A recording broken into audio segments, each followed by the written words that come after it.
ကျွန်တော်တို့ညဘက်ကောင်းငင်မှာလာမင်းကြီးပြီးရင်အတောက်ပါသောအရာဟာဘာလဲဆိုတာသင်သိပါသလားအဲ့ဒါကတော့ကျွန်တော်တို့ရဲ့အိမ်ကြီးချင်းတောက်ကြချိုးပဲဖြစ်ပါတယ်အဝေးကကြည့်ရင်အလွန်လှပပြီးအေးချမ်းမှုရပေမဲ့တကယ်တမ်းမှာတော့တောက်ကြချိုးဟာနေဖွဲ့စည်းအတွင်းမှာကြောက်စရာအကောင်းဆုံးငရဲကြိုတစ်ခုဆိုတာသင်ယုံကြည်နိုင်ပါမလား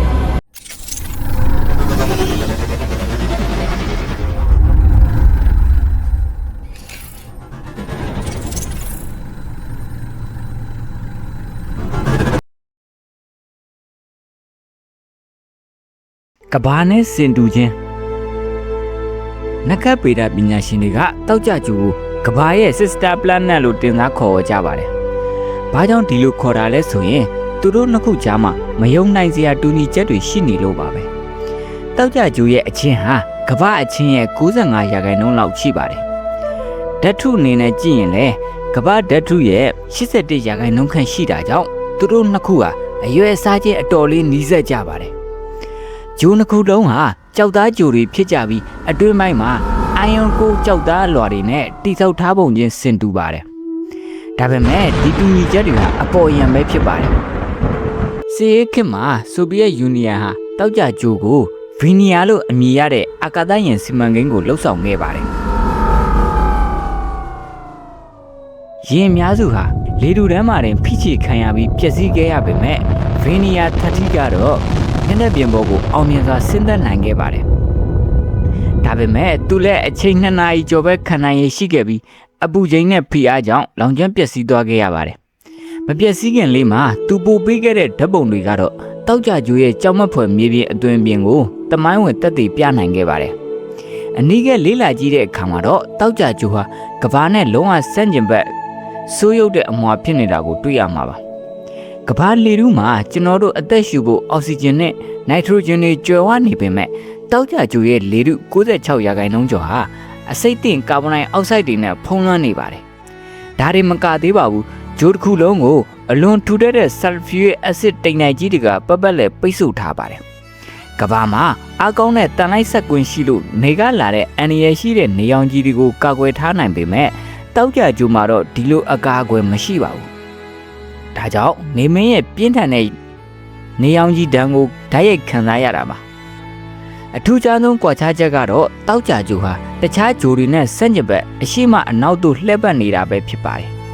နောက်ပြီးသူကသူ့ဝင်ရိုးပေါ်မှာလက်ပတ်တာအလွန်နှေးကွေးလို့တောက်ကြကျိုးဘောကတရက်ဟာကဘာရက်ပေါင်း243ရက်ကြာမြင့်ပါတယ်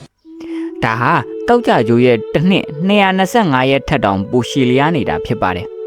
ဒီတော့အရွယ်အစားချင်းတူပေမဲ့တောက်ကြကျိုးဟာကဘာလိုတက်ရှိတွေရှင်သန်နိုင်တဲ့ Brititus မဟုတ်ပဲ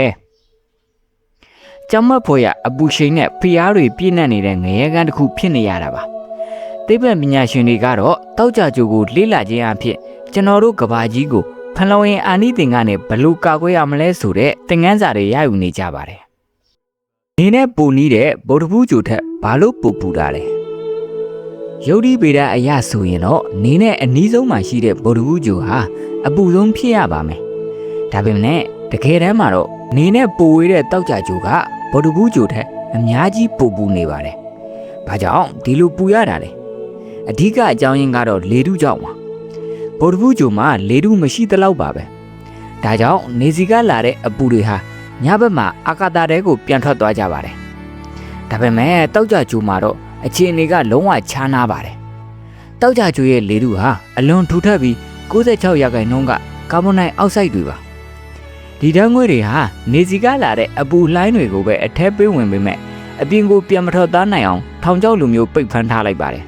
ဒါကို runway greenhouse effect လို့ခေါ်ပါတယ်ဒါတွေမကသေးပါဘူးတောက်ကြကျိုးကိုအလွန်ထူထပ်တဲ့ sulfuric acid တိမ်နိုင်ကြီးတွေကဖုံးအုပ်ထားပါတယ်ဒီတိမ်နိုင်တွေဟာနေရောင်ကြီး90%ကိုပြန်ကန်ထုတ်လိုက်ပေမဲ့ကျန်တဲ့အပူကိုတော့ဒီလူထဲမှာတခါတည်းတူလောင်ထားလိုက်တာကြောင့်ဂျိုးတစ်ခုလုံးဟာပုတ်ပွတ်ဆူနေတဲ့အိုးကြီးတစ်ခုလိုဖြစ်နေရတာပါဒီထောင်ချောက်ကြောင့်တောက်ကြကျိုးရဲ့ပြင်းပြအပူချိန်ဟာ460ဒီဂရီစင်တီဂရိတ်ဝန်းကျင်မှာအမြဲတမ်းရှိနေပါတယ်ဒီအပူချိန်ဟာခဲတွတ်နဲ့တံဖြူတို့ကိုအေးပျော်စေနိုင်ပါတယ်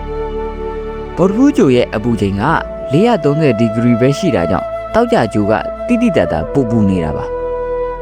ရည်စရာအနေနဲ့ပြောရရင်တော့ တင်ဟာတောက်ကြကျိုးပေါ်မှာပီဇာဖုတ်မယ်ဆိုရင်အိုဗင်နဲ့ထည့်စရာမလိုပါဘူးလေထဲကိုမြှောက်လိုက်ရုံနဲ့စက္ကမိုင်အတွင်းမှာပီဇာဟာကျွမ်းမတ်ဖြစ်သွားမှာပါငရဲကဲသို့ပတ်ဝန်းကျင်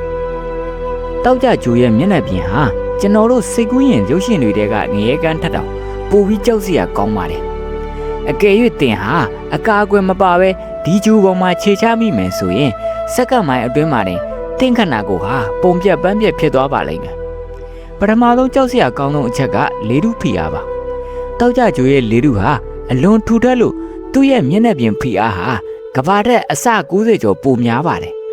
ဒါဟာသမုဒ္ဒရာအောက်ခြေအနက်မီတာ900ပေ3000ခန့်မှာရှိနေတဲ့ဖိအားနဲ့အတူတူပါပဲ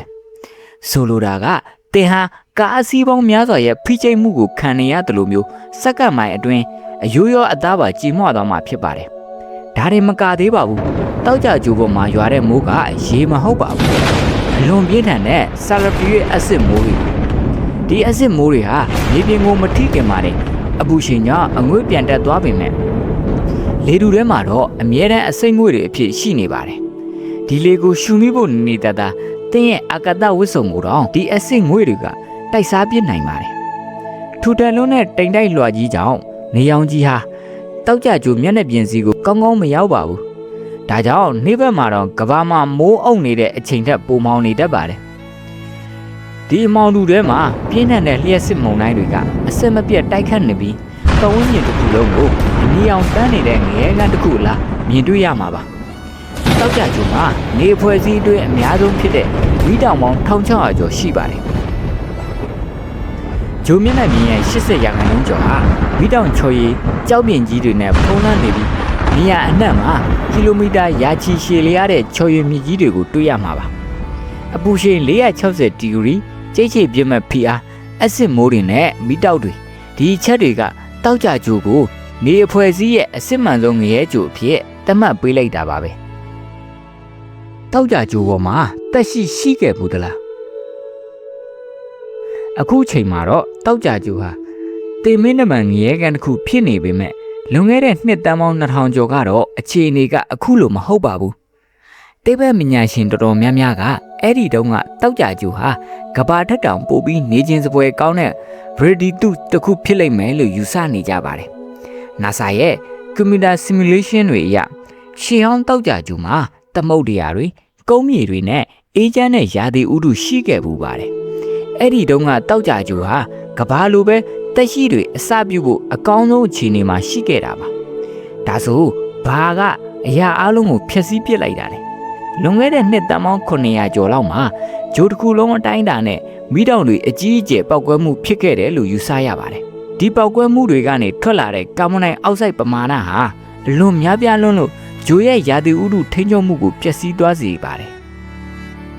ရေတွေအလုံးအငွေ့ပြန်သွားပြီးအပူချိန်တွေတားမနိုင်စီမရတက်လာပါတယ်ဒါဟာတောက်ကြကျိုးဘောကတက်ရှိတွေအတွက်တော့ဇက်သိမ်းပါပဲဒါပေမဲ့စိတ်လှုပ်ရှားစရာတခုကြာမာသေးတယ်မျက်နှာပြင်မှာတက်ရှိတွေမရှင်သန်နိုင်တော့ပေမဲ့မြေပြင်အထက်50ကီလိုမီတာလောက်မှရှိတဲ့တိမ်တိုက်ကြီးတွေကြားမှာတော့အပူချိန်နဲ့ဖိအားဟာကဘာနဲ့အတော်လေးတူညီပါတယ်2020ခုနှစ်မှာသိပ္ပံပညာရှင်တွေဟာတောက်ကြကျိုးရဲ့လေထုထဲမှာ Phosmin ဆိုတဲ့ဓာတ်ငွေ့ကိုတွေ့ရှိခဲ့ကြပါတယ်ကဘာပေါ်မှာတော့ဒီဓာတ်ငွေ့ဟာတက်ရှိတွေကနေပဲထွက်ရှိတာပါဒါဟာတောက်ကြကျိုးရဲ့တိမ်တိုက်တွေထဲမှာအနုဇီဝတက်ရှိလေးတွေအခုထိရှိနေနိုင်သေးတယ်ဆိုတဲ့အဓိပ္ပာယ်လားတောက်ကြကျိုးရဲ့တမိုင်းကြောင်းဟာကျွန်တော်တို့ကဘာကြီးအတွက်လည်းကြီးမားတဲ့တတိပေးချက်တစ်ခုပါဖလွန်ရင်အာနိသင်ကိုထိန်းချုပ်မှုလွတ်သွားရင်ဘယ်လောက်ထိကြောက်စရာကောင်းသွားမလဲဆိုတာတောက်ကြကျိုးကတက်တည်ပြနေတာဖြစ်ပါတယ်တကယ်လို့တောက်ကြကျိုးပေါ်မှာတက်ရှိတွေတကယ်ရှိခဲ့ဘူးတဲ့ဆိုရင်အဲ့ဒီတက်ရှိတွေဟာဘယ်လိုမျိုးလဲသူတို့တွေကရောကျွန်တော်တို့နဲ့ဆက်နွယ်နေမလားဒီလိုအချက်တွေကိုဖော်ထုတ်ဖို့အတွက် NASA နဲ့ဥရောပအာကာသအေဂျင်စီတို့ဟာလာမယ့်နှစ်တွေမှာရင်အသစ်တွေဆေလို့ကိုပြင်ဆင်နေကြပြီဖြစ်ပါတယ်လှပတဲ့အဝါယုံတိမ်တိုက်တွေရဲ့နောက်ွယ်မှာအခုလိုကြောက်စရာကောင်းတဲ့လျှို့ဝှက်ချက်တွေရှိနေတာတကယ်ကိုအံ့ဩဖို့ကောင်းပါတယ်နောက်တစ်ချိန်မှာလူသားတွေတောက်ကြကျိုးရဲ့လေထုထဲမှာမြို့တော်တွေတိဆောက်ပြီးနေထိုင်နိုင်မလားဆိုတာကတော့စောင့်ကြည့်ရဦးမှာပါဒီဗီဒီယိုလေးကိုသဘောကျရင် like and subscribe လုပ်ထားခဲ့ပါဦးနောက်ထပ်ဘယ်ဂျိုအကြောင်းသိကျင်သေးလဲဆိုတာကို comment မှာရေးပေးခဲ့လို့ရပါတယ်အဆုံးထိကြည့်ရှုပေးလို့ကျေးဇူးတင်ပါတယ်နောက်ဗီဒီယိုတွေမှာပြန်ဆောင်ကြမယ်